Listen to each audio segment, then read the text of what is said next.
Hey, what's going on, Agents for Life? Welcome to podcast number 207, where we're going to talk about a couple of mindset things. I've spent the last couple of weeks talking about sales, some of the sales skills, and some tips and things on sales. If you need to brush up, go back and listen to those.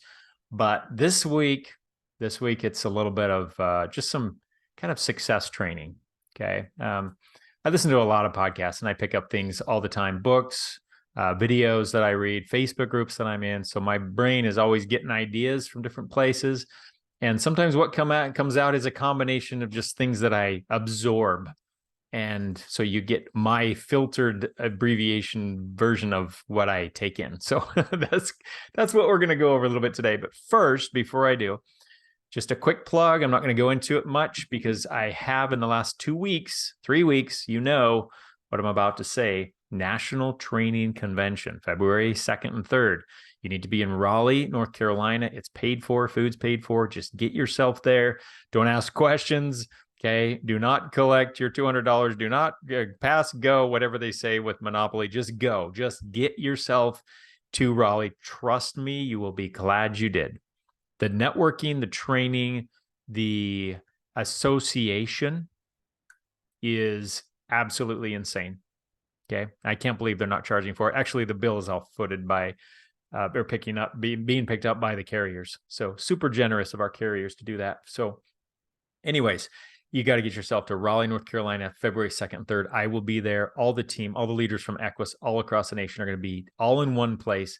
It's a power-packed room with so much training, education that it will blow your mind. You'll be drinking from a fire hose. You may not be able to sleep that night, but can't say I didn't warn you. So yes, put that on your calendar. February 2nd and 3rd. As far as lessons from the field, stories, not so much, except that this was the week of no-shows for me. I've had several. In fact, I think my last 3 or 4 debt-free for life appointments, because I'm trying my darndest to get on these calendars of people, and they're just no-showing. So I don't know, something's in the air. If you're getting that, I'm getting it. It's just one of those weeks. Production's not great, but you know what? It's not all about production. I have been able to protect a few families. Super grateful for that. Always, always, always grateful for the opportunity to protect a family. But we're in business for ourselves. And as entrepreneurs, we fight the mental battle with our brains every single day. Your brain can be your best friend, and your brain can be your worst enemy. And probably more times than not, our brains are programmed from society to be our worst enemy. And unfortunately, if we don't get a handle on it, then it can get away from us. And you can get lost in your thoughts, as people say, and you can talk yourself out of an opportunity. You can shy away. You can fall back from fear, all kinds of things.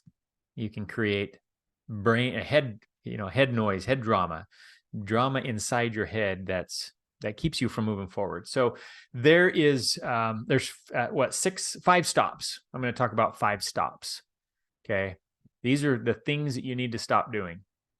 5 stops. So the first one is stop fearing. Okay. Fear is, as you probably have heard, false evidence appearing real, right? But there's a lot of other acronyms for it.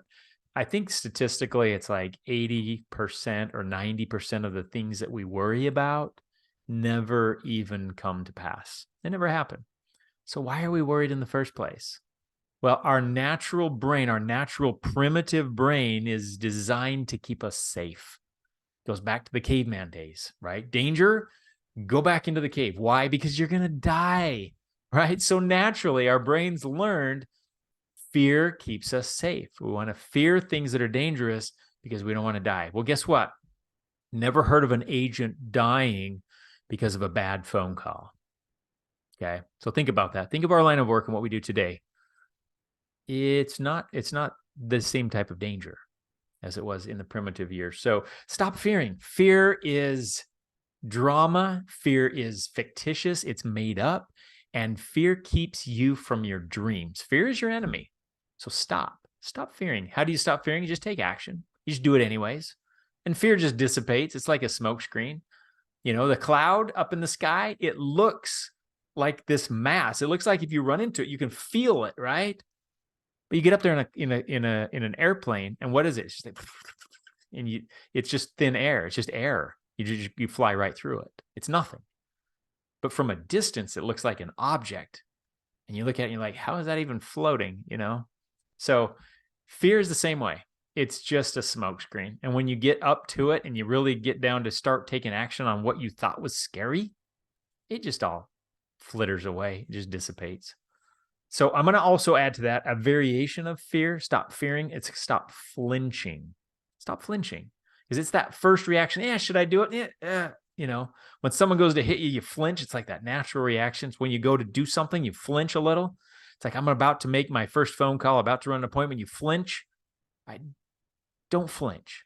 Just go into it. What's the worst that can happen? You fall flat on your face. You don't make a sale. Okay.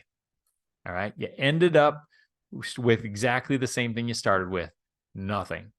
So it's a net zero, right? Okay. Next stop. Stop complaining. There's always going to be a reason to complain, but there's never going to be a benefit for doing so. Stop complaining. If you find something wrong, look at it from a different light. But don't spend any of your precious attention or time being negative or complaining. There's so many things to complain about. Oh my goodness, I get caught up in this. The hold time on some of these carriers. I'm just going to go off for a minute, right? Underwriting, okay? And the reasons for decline, and the carriers did this and that, and the website, trying to log into my agent portal. Oh my goodness, have you seen the way they have it set up, and that underwriter, man, I feel like they're out to get me. And this batch of leads, I bought 20 leads and not a one of them picked up. I can't believe I must have got the worst batch of leads in all of Equus. And then this one guy picked up and he chewed me out. And okay, you know what? You can complain all you want, but guess what it does for your pocketbook? Guess what it does for your success? Guess what it does for your business? I would say absolutely nothing, but it actually does something. It's just a negative. It's a negative impact. You're actually going backwards. It's like being on a treadmill, not even standing, but walking backwards on a treadmill. So don't complain. It doesn't do any good. It just, especially to your team, it's negative, and it's only going to keep you from moving forward. So see the good in things. What a blessing it is that we get to be on hold for 45 minutes. I'm just kidding. That was hard. I came up with that. Okay, let me try a better example. What a blessing it is that we get to call people and protect their families and be the one person that makes a difference. So in that worst day of their lives, we did something to help make it a little less challenging for them. What a blessing it is at what we do. And how often do you tell yourself it's a blessing when you're getting hung up on? Well, it wasn't a blessing in that moment, but overall it's a blessing. Stay positive. Look at the bright side. Okay. Remind yourself. Sometimes you have to do it consciously. Put something on your wall, whatever you got to do, but stay positive and stop complaining. The next stop comparing. Ooh, it's a big one, right? Comparing. We live in a very comparing society, don't we? And what is that from? Social media, I think, is one of the biggest culprits, because people post their glamour shots, right? Hey, it's selfie time. And they put it all, and then they touch it all up with all the filters, get rid of all those wrinkles. And look how perfect and beautiful I am. Look at my life. This is a little bird in the corner and a little sunshine, a little rainbow. And hey, and you don't see any of their challenges. You don't see any of their problems. And you look at that and you go, why isn't my life perfect like that? What's wrong with me? How come I'm broken? Well, it's not that you're broken. It's that you're unfiltered. And you're you. And that picture you're seeing is not real. That's not them. That's fake. Today, it could be AI now, right? We've seen some pretty amazing AI images, by the way. So stop comparing. I'll end with this analogy on the comparing thing. If I were to tell you there's a way to pick the fastest grocery line every single time, 100%, no questions asked, zero failure rate every time, guaranteed, would you be interested in the answer?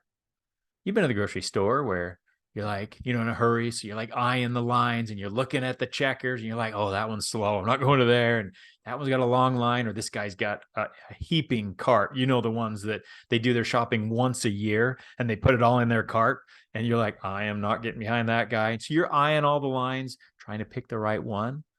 And doesn't it seem like whichever one you pick, something happens? The person in front of you, oh, we got a price check on the squash in aisle 12, and some worker has to go back there, and of course it's it's 3 miles away, and you're sitting there waiting as a person, you know what, here's $1 for the squash, let's just get on with our lives. But it always happens. It seems like it's Murphy's Law, right? If something can go wrong, it will. Well, the reason why you're frustrated is because you compared. So here's the answer. How do you pick the fastest grocery store line? Okay. Write this down. It's going to change your life. You pick any line you want. Step 2, don't look at any other line after that. That's it. See what I just did there? Ignorance, right? It's kind of a good thing sometimes. So that's it. You've got to stop comparing. So stay in your lane. You've got a person next to you and you got a person behind you. Those are both people. You know what we know about people? Humans are walking, talking miracles. And when you see them as such, they're children of God with seeds of greatness. And when you see them as such, you can strike up wonderful, life-changing conversations sometimes.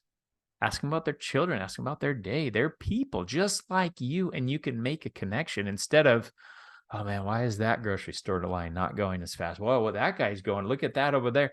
What do? We have a tendency to constantly compare not just grocery store lines, but our lives, which is even worse, right? How come my neighbor's making all that? Look at that car he drives. Oh my goodness, right?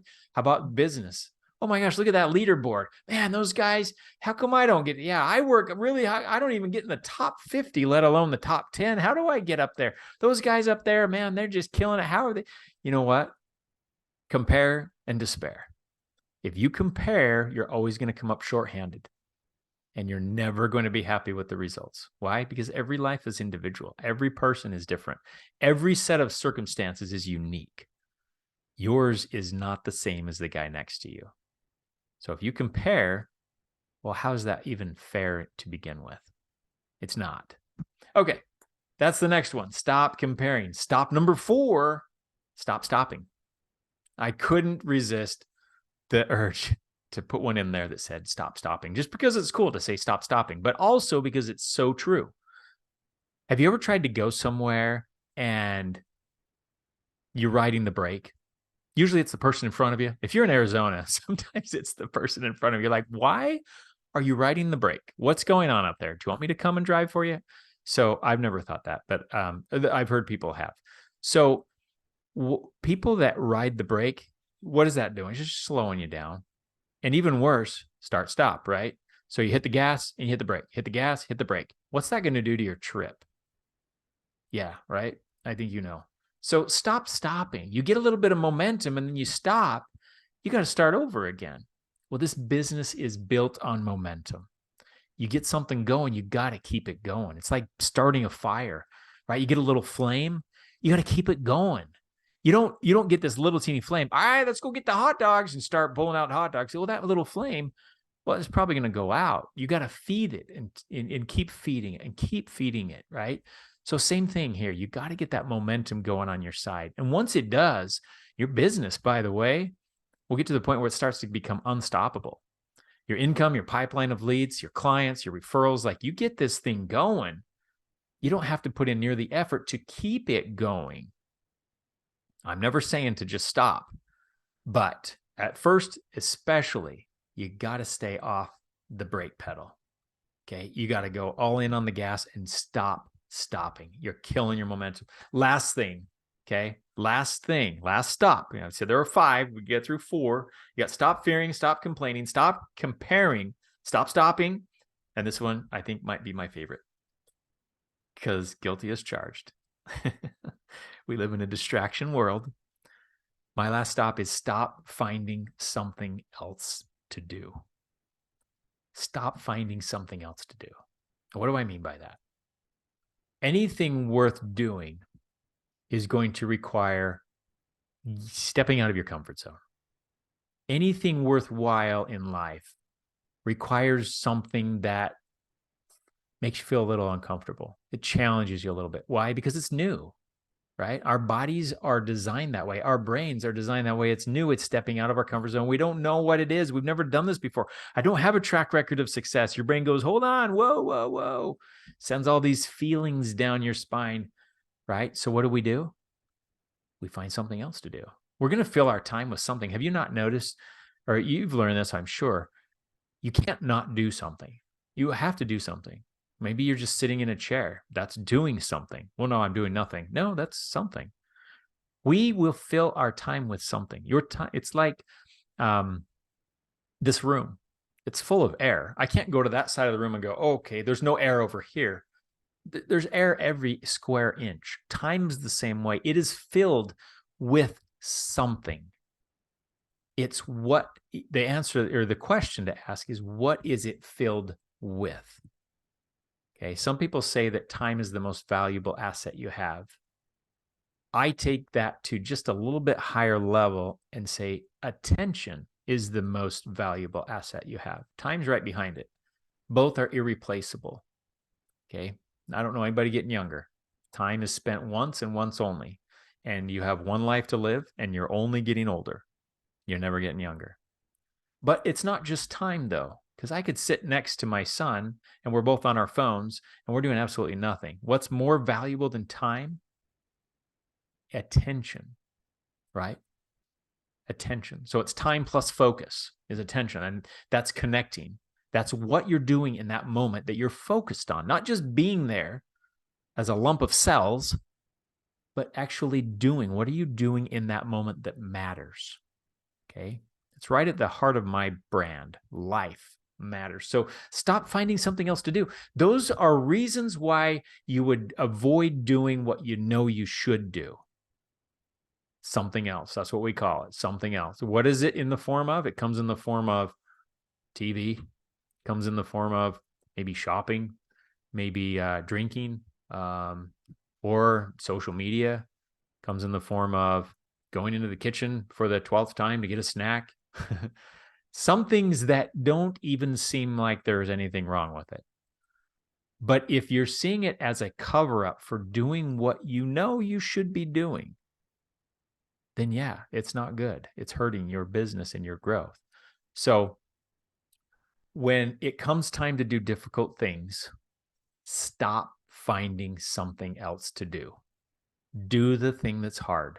Brian Tracy, right? Eat that frog, right? If you don't know the book, the reference, go look it up. It's a great analogy. There's a lot of hard things to do. Do the hardest one first. Why? Because all the rest get easier after that. Stop finding other things to do. Those are just excuses for you to not do the thing that you should do.